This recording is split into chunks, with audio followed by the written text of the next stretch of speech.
Vous allez découvrir avec moi le meilleur aspirateur robot jamais produit par Ecovacs. Bienvenue sur AliExpress pour le test du Dibot T30 Omni. Alors oui, par rapport à mon modèle, il existe une version pro, on reviendra sur ce sujet à l'intérieur de la vidéo. Ce que j'adore sur ce genre de robot, c'est qu'il y a un véritable travail qui est fait en matière de design sur un sujet globalement libre pour une pièce qui est quand même assez costaud, affichée à l'intérieur, j'imagine, de votre salon, qui fait, allez, grosso modo 46 cm de long, 46 cm de haut et 43 cm de largeur. C'est un sacré défi de faire du beau dans ce genre de domaine, et là c'est plutôt réussi. Version noire pour le T30 Omni, vous allez les trouver dans deux autres couleurs, blanc et rose, pour la version pro. Comme d'habitude, double réservoir, mais cette fois-ci agencé de façon originale, la partie eau sale à l'arrière, la partie eau claire à l'avant. Avec une opacité complète pour les eaux usagées, mais une transparence pour l'eau claire. Ça aurait peut-être fait un peu too much, mais ils auraient peut-être pu rajouter une LED bleue à l'intérieur pour la partie eau claire et éventuellement un traitement à l'ozone. C'est une évidence, mais si la base permet le lavage des sols, elle permet aussi de décharger le compartiment à poussière de l'aspirateur. Il s'agit toujours de sacs jetables qu'on va retrouver aisément dans le commerce. Restons sur la base avec cette partie très intéressante dédiée à l'auto-nettoyage des serpillères rotatives, support que vous allez pouvoir retirer et nettoyer vous-même puisqu'il a tendance à s'encrasser de manière générale. Ici, vous avez la buse qui permettra d'aspirer les poussières. Les serpillères rotatives s'auto-nettoient et se sèchent à l'air chaud. Le séchage, c'est essentiel pour éviter le développement des mauvaises odeurs et des moisissures. Pour le reste, T30 Omni et T30 Pro Omni sont exactement les mêmes aspirateurs. Vous retrouvez ici la présence du télémètre laser qui permettra de cartographier votre maison, mais aussi et surtout le système True Detect à lumière structurée qui permettra de repérer les objets situés au sol. Et comme d'habitude, le premier défi sur lequel je vais le challenger sera de détecter certains objets fins comme par exemple du câblage, des chaussettes, etc. Le réservoir à poussière se trouve sur la partie supérieure de l'aspirateur robot, mais vous n'aurez probablement pas l'occasion d'y toucher très fréquemment puisqu'il s'auto-nettoie. Juste un petit nettoyage des filtres de temps en temps. Le T30 vous dira d'ailleurs à quel moment il faut nettoyer les filtres. Brosse rotative qui va rapatrier les saletés vers la bouche principale de succion, 4 capteurs de vide pour éviter que le robot puisse tomber dans les escaliers. Vous avez ici des roues avec un gros débattement permettant de monter des seuils de porte de 2 cm. Et un des points centraux de cette vidéo, la brosse ici taillée en V comme vous pouvez le voir, qui alterne des poils rigides et des poils plus souples, montés sur un système de ressort pour adhérer le mieux possible au sol. Démontable évidemment, et je vais vous en montrer un petit peu les coulisses. Alors j'ai 2-3 trucs à l'intérieur. Ce qui va retenir probablement votre attention si vous avez des animaux ou pour les cheveux longs, c'est la brosse que vous avez ici qui va permettre de récupérer tout ça et d'éviter que ça se coince à l'intérieur de la rotative. Couplé à la plus grosse puissance de succion du marché, 11 000 pascal de dépression, ça va être un tueur. Et enfin le plat de résistance, les brosses rotatives qui permettront de laver le sol avec ce système qui va permettre à l'aspirateur de déporter son patin vers le mur pour venir nettoyer les plinthes. Aspirateur qui est en mesure de détecter les tapis et qui permettra de rehausser les patins à leur approche. Alors vous aurez plusieurs stratégies de nettoyage, vous pourrez éviter à leur approche. Alors vous aurez plusieurs stratégies de nettoyage disponibles à l'intérieur de l'application, je vous montrerai ça tout à l'heure. L'algorithme de déplacement a lui aussi été revu, ils appellent ça True Edge chez Ecovacs. L'objectif, c'est que les patins passent au plus près des murs, que ce soit dans les angles ou autour des pieds de table par exemple. Technologiquement, il a l'air véritablement d'être au top de sa catégorie. Il n'y a plus qu'à aller vérifier tout ça, c'est parti pour le test. Allez, c'est parti pour le test. J'ai mis de l'eau à l'intérieur du réservoir à eau claire, un petit manque quand même que j'ai pas relevé tout à l'heure. Un compartiment à détergent aurait été un plus. Il humidifie ses serpillères, on va aller regarder le terrain de jeu composé, alors là d'une espèce de petite veilleuse, un peu plus de 10 cm de haut, ça devrait être facile pour lui. Idem pour la chaussure. Plus compliqué, la chaussette, à plat quand même par rapport au sol. Le câblage, alors ça c'est véritablement un ennemi des aspirateurs. J'ai mis une tongue pour illustrer un objet qui fait alors plus ou moins 1 cm de haut, un petit peu plus si on compte les lanières. Et 2 Lego. Je m'attends pas à ce qu'il les ramasse, en tout cas à ce qu'il les voit, mais on verra bien. Vous l'aurez compris, ce qu'on va étudier principalement dans cette séquence, ce sont les modes de déplacement de l'aspirateur, sa capacité de détection des obstacles et des objets, alors plus ou moins fins. Là, il n'y a aucune difficulté, plus de 10 cm de haut, l'aspirateur doit être en mesure de le voir parfaitement. Hop, il l'a légèrement effleuré, légèrement bougé, rien de particulièrement grave. Normalement, il doit être en mesure de gérer son empattement correctement, c'est-à-dire de ne pas trop bouger les objets qui se trouvent au sol, même s'il vient à leur contact de temps en temps. La chaussette, c'est chaud, et il l'a bien vu, ça ne veut pas dire qu'il la détectera systématiquement. Dans un environnement sombre, ça peut être un peu plus difficile. Le câblage a bien été perçu visiblement. On va voir, il va quand même à son contact, il risque de se prendre dedans. Il a des hésitations, on sent qu'il le voit, il le perçoit partiellement, mais pas totalement malheureusement. Je l'ai donc retiré, la tongue a été perçue, même si c'est un objet qui est quand même assez fin. Et les Lego, alors ce serait véritablement un miracle, j'y crois pas trop. Vous avez le Lego qui est là, juste au-dessus. Bon, il l'a percuté, mais ça c'est pas trop grave. Est-ce qu'il va être en mesure de les voir? J'en ai mis 2. Non, il est passé par-dessus et l'autre non plus. Aucun aspirateur de toute façon ne détecte les Legos, je vous rassure. Allez, comme j'étais étonné que le test du câble n'ait pas été réussi, je suis allé fureter à l'intérieur de l'application et j'ai trouvé un paramètre qui s'appelle haute sensibilité qui permet l'aspirateur robot de détecter des objets de manière plus fine. Et donc du coup, on va recommencer le même test. Et le voilà au contact du câble et cette fois-ci, il l'a bel et bien vu. Ça ne signifie pas qu'il sera en mesure de détecter tous les câblages qui seront au sol. Évidemment, il va aller à son contact, à la faveur d'une erreur XY, il pourrait tout à fait se prendre à l'intérieur des rotatives, mais une chose est certaine, cette fois-ci, le câble a bien été détecté. Le paramètre haute sensibilité a une action véritable sur la capacité du robot à repérer ce qu'il y a dans l'espace. Par contre, au niveau des Legos, malheureusement, il n'y aura pas de miracle, il n'est pas en mesure de les voir, il n'est pas en mesure de les détecter. Il faudrait peut-être éventuellement les mettre en face, mais là, ça va pas le faire. Point sur laquelle je l'attends au tournant, regardez sa serpillière qui longe le mur véritablement au plus près, elle va toucher la plinthe. Et regardez ici, ça va être très intéressant, alors même si on n'a pas beaucoup de lumière, désolé, il y a sa méthodologie qui lui permet de se recaler du mieux possible par rapport à l'angle, et idem ici, elle a tracé, alors pas un angle parfait, mais on s'en rapproche. Et voyons voir maintenant ce que ça donne sur les tapis. L'aspirateur a relevé ses serpillières qui ne tournent plus comme vous pouvez le voir, et dès que ça va retourner sur le sol, c'est reparti, il se remet en mode lavage. Niveau méthodologie, il segmente les pièces. J'ai un salon qui doit faire à peu près 50 mètres carrés, qu'il va segmenter en plusieurs zones. Là, il est en train de faire la zone qu'il a identifiée comme étant la cuisine. Il en a nettoyé les bordures et maintenant, ce qu'il va faire, c'est nettoyer la partie centrale en effectuant des va-et-vient de long en large.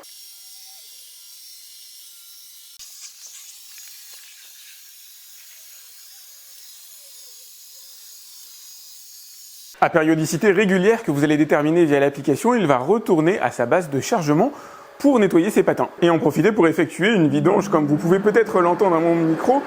Ici vous avez la cartographie de ce qu'il a déjà réalisé, vous allez pouvoir le voir évoluer en live bien sûr, que vous soyez à l'intérieur de votre domicile ou que vous soyez à l'extérieur sur votre réseau 4G, 5G. Et le voilà reparti pour un tour, il va se remettre à l'endroit où il avait arrêté son précédent nettoyage et recommencer comme vous pouvez le voir. Alors vous voyez un trait de séparation entre les deux patins, je vous rassure, dans sa routine de nettoyage, cette zone qui apparaît sans eau sur le sol sera nettoyée évidemment, il va repasser dessus avec l'autre patin, j'espère qu'on va pouvoir le voir en live. C'est pas grave, il est parti faire autre chose, là je vais vous montrer la manière dont il va contourner les pieds de chaise et essayer de faire passer son patin, on va dire au plus près d'une certaine manière.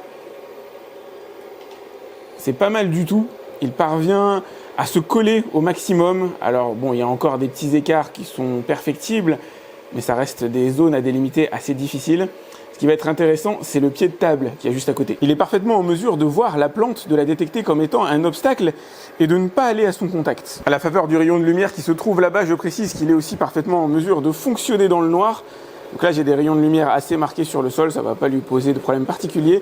Il va véritablement aller le plus à l'aplomb par rapport à ma fenêtre et ça m'arrange parce qu'il y a pas mal de saleté et il a tout ramassé. J'espère que vous parvenez à le voir à la caméra, c'est pas forcément simple à montrer avec les contrastes. Évidemment, il va aussi accroître sa puissance de succion lorsqu'il détecte un tapis. Alors il peut monter des tapis en théorie d'à peu près 2 cm d'épaisseur. Bon, pas de chance, la trace d'humidité qu'on avait tout à l'heure a quasiment totalement disparu. Ça va être difficile de savoir s'il repasse bien sur la zone qui n'a pas été nettoyée. Moi je la vois, j'espère que vous la verrez à l'œil. On va essayer de voir ce que ça donne.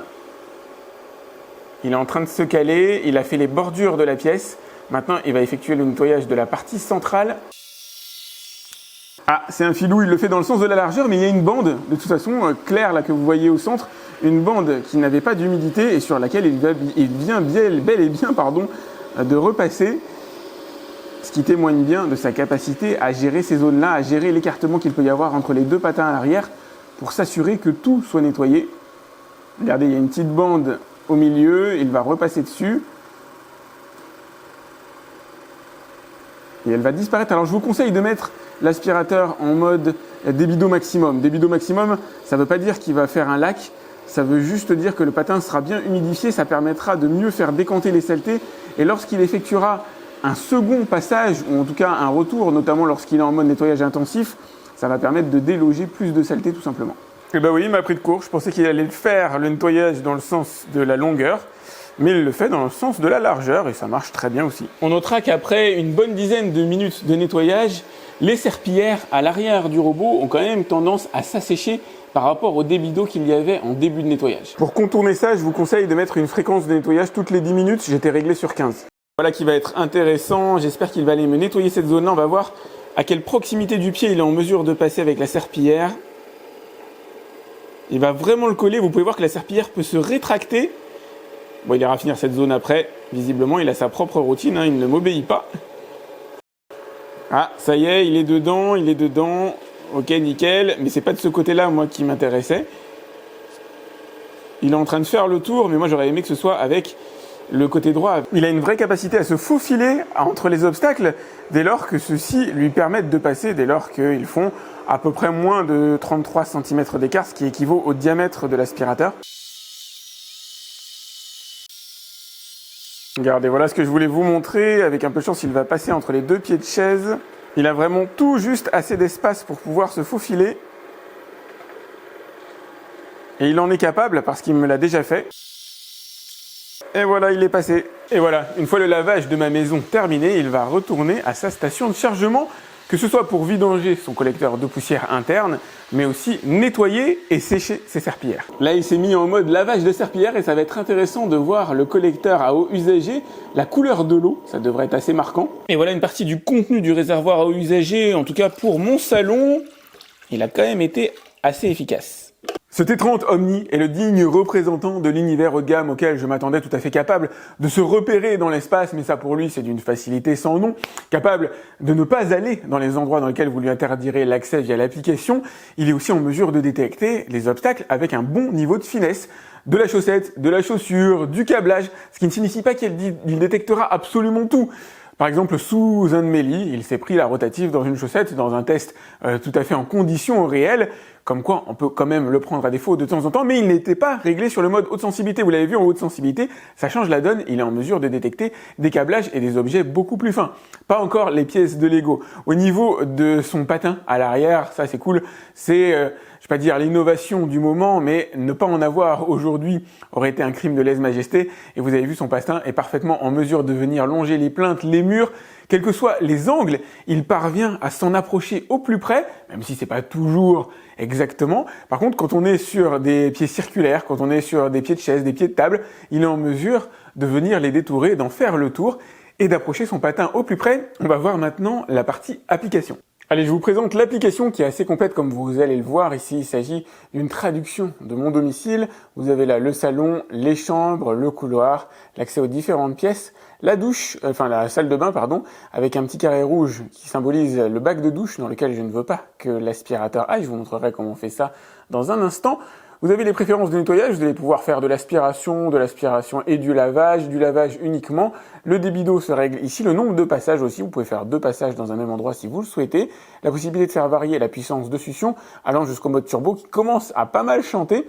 Le nettoyage en profondeur, alors vous avez plusieurs paramètres, mais moi je vais le mettre en profondeur à l'intérieur de cette vidéo pour essayer d'obtenir le meilleur de l'aspirateur. Vous avez les cartographies en 2D et en 3D, pas d'option d'affichage vidéo, vous ne pouvez pas utiliser le mode vidéo surveillance sur cet aspirateur comme on pouvait l'avoir sur les précédentes générations haut de gamme. Ici vous avez la carte que vous allez pouvoir modifier, vous allez pouvoir fusionner les pièces, vous allez pouvoir diviser, créer des zones dans lesquelles l'aspirateur n'aura pas le droit d'aller. Par exemple, le fameux rectangle que j'avais mis au niveau du bac de douche ici, vous pouvez le positionner où vous voulez, vous pouvez en mettre autant que vous voulez, de plusieurs manières. Vous pouvez renommer les pièces aussi, et vous allez pouvoir créer des priorisations dans le nettoyage. Pour cela, vous allez dans Scénario, et vous allez choisir les pièces à nettoyer en priorité. Hop, dans le menu personnalisé, vous pouvez par exemple nettoyer le salon avec différents paramètres, des paramètres différents pour la salle de bain, nettoyer à la fin les chambres des enfants, qui sont les zones dans lesquelles l'aspirateur va rencontrer probablement le plus d'obstacles. Le nettoyage peut être automatisé, c'est-à-dire l'intégralité de la maison, se faire pièce par pièce ou se faire par zone. Ça, je vous le montrerai tout à l'heure à l'intérieur de la vidéo. Vous dessinez un petit rectangle comme ça et l'aspirateur n'ira nettoyer que cette zone-là. Vous avez ici les paramètres supplémentaires, le journaux, toutes les activités que l'aspirateur a pu avoir à l'intérieur de votre domicile et tracées à cet endroit précis. La programmation de nettoyage, vous pouvez lui dire de nettoyer, je sais pas, du lundi au vendredi, à partir de 11h quand vous êtes absent, et de ne pas nettoyer le week-end par exemple. Ici, vous avez l'état des différents consommables, filtres, etc. Il vous dira si jamais à un moment donné, il faut les changer ou les nettoyer. Le séquençage, on l'a vu au niveau du nettoyage. Les paramètres pour le relevage des serpillères à l'arrière. Vous pouvez activer l'amplification de la puissance de succion lorsque un tapis est détecté. Ici, vous avez les différentes scènes de lavage de sol. Donc, vous avez le relevage automatique des serpillères. Si jamais l'aspirateur voit un tapis, il va relever ses serpillères. Vous pouvez lui demander de contourner le tapis et de ne pas le nettoyer, ou de considérer le tapis comme du carrelage, comme un élément, on va dire, lambda, c'est-à-dire que les serpillères vont passer de manière humide sur le tapis lui-même. Vous avez là les paramètres, alors dits intelligents. Vous allez pouvoir faire l'auto-nettoyage des serpillères toutes les 10 minutes, toutes les 15 minutes, 25 minutes, ou par pièce. Moi, je le mets toutes les 10 minutes, histoire d'avoir les serpillères les plus propres possibles. Le séchage à air chaud, pendant 2 heures en été, pendant 4 heures, 3-4 heures en hiver. La vidange automatique, les solutions intelligentes, c'est très bien. L'adaptation True Edge aux bordures pour que le patin vienne vraiment lécher au plus près des bordures. Et moi, je l'ai mis en mode extrême pendant tous les tests réalisés, encore une fois, pour obtenir le meilleur de l'aspirateur. Au niveau des autres réglages, vous avez ne pas déranger pour lui dire, par exemple, entre 8h et entre 22h et 8h du matin, de ne jamais aller nettoyer. Ça pourrait arriver, si jamais il n'a pas fini son nettoyage de la veille, qui s'allume la nuit, ça m'arrange pas. Verrouillage des enfants pour que les boutons sur l'aspirateur ne soient plus accessibles. Reprise automatique, c'est lié au menu ne pas déranger que vous avez ici. Sensibilité, on l'a vu tout à l'heure, je l'ai mis sur haute sensibilité pour avoir le meilleur de l'aspirateur robot, notamment en détection des câblages. Commande au pied, lorsque le D-Bot est en pause ou en veille, vous pouvez le rallumer en mettant un petit coup dans le pare-choc à l'avant. Paramètres d'alimentation, j'ai pas trouvé que c'était fondamental. Vous pouvez mettre sur pause si vous voulez lire le petit descriptif ici, mais je pense pas qu'il y ait une grosse économie d'énergie à réaliser. On est bien sûr en mètres carrés en ce qui me concerne. La voix est en français, vous pouvez le paramétrer dans plusieurs langages et vous allez pouvoir faire les mises à jour. Le compte est bon pour la partie application, la connexion avec le smartphone se fait rapidement, l'application est compréhensible, elle regorge de fonctionnalités qui pour la plupart sont utiles. Seule chose aux abonnés absents, comme je vous l'ai dit, la partie vidéo, la possibilité d'utiliser l'aspirateur en mode caméra de surveillance. Allez, c'est parti pour un des tests les plus difficiles que je fais subir à tous mes aspirateurs robots, les 100 grammes de saleté à ramasser sur tapis et sol dur. Allez, je vous montre le terrain de jeu. Les saletés sont donc réparties sur le tapis que vous avez ici, mon pauvre tapis iranien qui souffre. Les saletés qui sont toujours les mêmes, reprises du même bac. Systématiquement, on a du sel, du sucre, du plastique, des moutons de poussière. Vous allez avoir du verre aussi qui traîne, quelques épines de pin, parfois des écorces d'orange, bref, il y a beaucoup de choses. Allez, c'est parti. Comme d'habitude, ce sera un test réalisé en puissance maximale de succion et chronométré.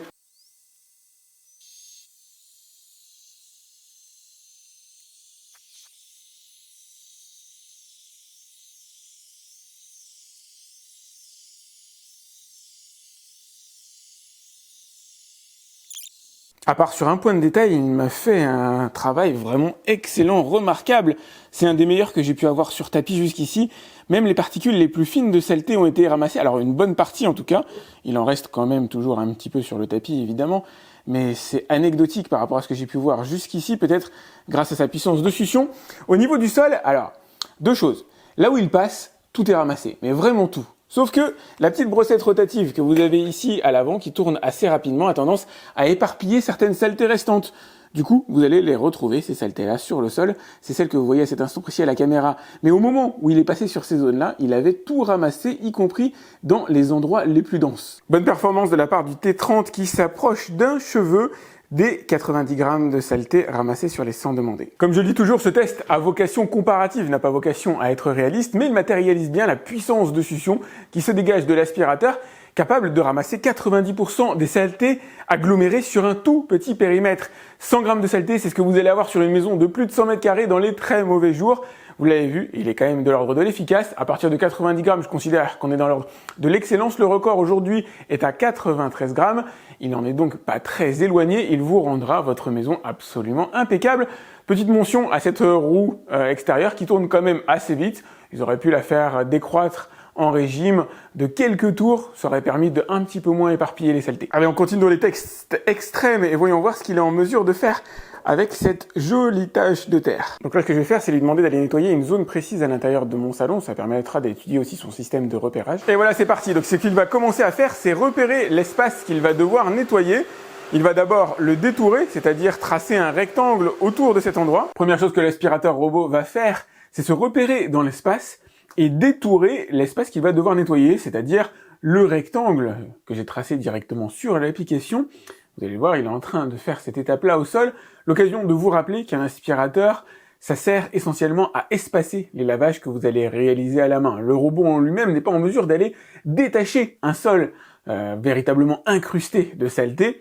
Son objectif, ça va être de l'assainir, de retirer les particules fines de poussière, de retirer un certain niveau de saleté. Et c'est pour ça que je vous ai mis cet exemple-là, badigeonné de terre encore humide, parce qu'à sec, ça aurait été trop difficile pour l'aspirateur, où il aurait fallu de nombreux passages, peut-être y serait-il parvenu à force, mais là, badigeonné de terre humide, vous permettant de voir réellement l'efficacité, l'impact des serpillères rotatives sur la tâche, et comme vous pouvez le voir, c'est loin d'être anecdotique. La grande majorité des saletés sont retirées, pas 100%, il y a toujours une pellicule de terre qui est visible et qu'il faudra nettoyer, en tout cas pour moi, à la main après. Normalement, vous n'avez pas ce genre de tâche chez vous à domicile, mais il y a toujours un fin résidu, mais c'est quand même assez efficace, c'est extrêmement convaincant comme technologie, que ce soit le déplacement du patin contre la bordure, ou tout simplement l'action mécanique du patin sur le sol, qui permet de déloger une grande partie des saletés. Encore une fois, juste attention, c'est pas un véritable détachant. Une vieille trace de confiture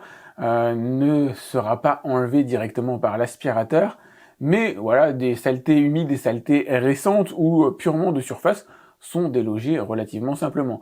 Ce qui va faire, une fois... Attendez, je m'approche juste pour vous montrer ce que ça donne. Donc on peut voir encore quelques petites traces directement à proximité du sol, mais à hauteur d'homme, ça a déjà bien été nettoyé. Regardez les patins, l'état dans lequel ils se trouvent, plutôt noirci de saleté. Là, ce que je vais faire, c'est que je vais demander au robot de retourner à sa base de chargement, nettoyer ses patins, et on va regarder ce que ça donne une fois qu'ils ont été brossés, et 95% des saletés ont été retirés comme vous pouvez le voir. Et ben voilà un nouveau haut de gamme à mettre dans mon top des aspirateurs robots disponibles sur le marché à l'heure actuelle. On commence le débrief par le design ultra original par rapport à la concurrence, moins massif aussi. La base a été compactée tout en restant joli, ce qui est plutôt cool. On est sur un aspirateur qui se repère très bien dans l'espace, qui repère aussi les objets de petite taille, pas tous forcément, mais les câblages, les chaussettes, une bonne partie de ce qui traîne au sol et qui fait la vie d'une maison, notamment lorsqu'on a des enfants, seront détectés et esquivés par cet aspirateur robot qui fait très bien le job à ce niveau-là. Il est parmi les meilleurs qu'on peut voir aujourd'hui sur le marché. Au niveau de son aspiration, il se hisse quasiment au niveau d'excellence, les 90 grammes de saleté sur les sont demandés. Il nettoiera intégralement votre maison. Vous ne verrez quasiment rien au sol après son passage de toute façon. S'il fallait le comparer, il est dans le top de ce qui existe à l'heure actuelle, mais ce n'est pas le meilleur à ce niveau-là. Au niveau du lavage, il tire globalement bien son épingle du jeu en utilisant les dernières technologies disponibles sur le marché, que ce soit pour la partie entretien des serpillères, le séchage à air chaud, le lavage, la serpillière, le patin qui se décale sur le côté, tout ça c'est des technologies qui permettent réellement de laver en profondeur une maison. La version Pro va se distinguer légèrement à ce niveau-là, un peu plus favorablement, mais très franchement, de là à voir la différence par rapport à un T30 Omni tel que je vous l'ai présenté aujourd'hui, il y en a très peu au niveau de l'autonomie. Vous avez à peu près 200 minutes d'utilisation. Je ne saurais pas vous dire à combien ça correspond en matière de surface mètre carré, mais à mon avis, vous avez largement de quoi nettoyer 200 mètres carrés avec cet aspirateur, si ce n'est plus. Il est assez facile d'entretien, plus que ce qu'on peut voir à la concurrence, par le fait qu'il est possible d'accéder à la trappe que vous avez ici, la démonter facilement. Regardez, normalement j'y arrive à une main, et c'est cet endroit-là que vous allez placer éventuellement dans un lave-vaisselle. Mais regardez, alors vous le voyez de loin à cet instant précis, mais c'est globalement presque nickel, alors que sur la plupart des aspirateurs robots, cette zone-là, en règle générale, est totalement encrassée une fois que le lavage est effectué. Ce qui peut lui manquer, c'est le système de caméra de vidéosurveillance qu'on peut trouver à l'intérieur de certains aspirateurs robots par rapport à la version Pro. Il n'y a pas la fonction de deep mopping, c'est-à-dire le nettoyage, le lavage des sols avancés. Il fallait bien qu'il y ait un écart entre la version la plus chère et celle-là. Il lui manque encore une chose, l'assistant vocal OK Yiko est aux abonnés absents. J'ai essayé, mais elle m'a jamais répondu. Il est bon partout, ce qui est essentiel. Il n'est mauvais nulle part, ce qui est très bien aussi.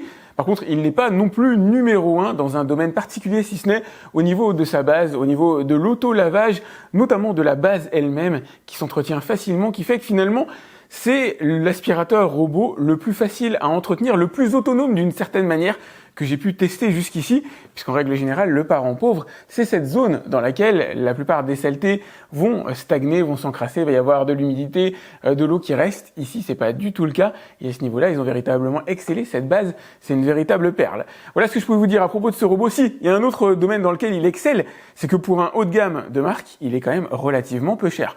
Alors, relativement. Vous avez le lien dans la description pour aller voir son tarif à l'heure actuelle. Comparativement au haut de gamme des autres marques, il y a quand même un sacré écart. Donc vous avez le lien dans la description. Pensez à liker cette vidéo, c'est important pour moi. À vous abonner à ma chaîne si c'est pas déjà fait. Si vous avez des questions le concernant, n'hésitez pas à me les laisser dans les commentaires de la vidéo YouTube. J'essaie de répondre à tous mes abonnés. Quant à moi, je vous dis à très vite pour un autre test sur AliExpress. Salut!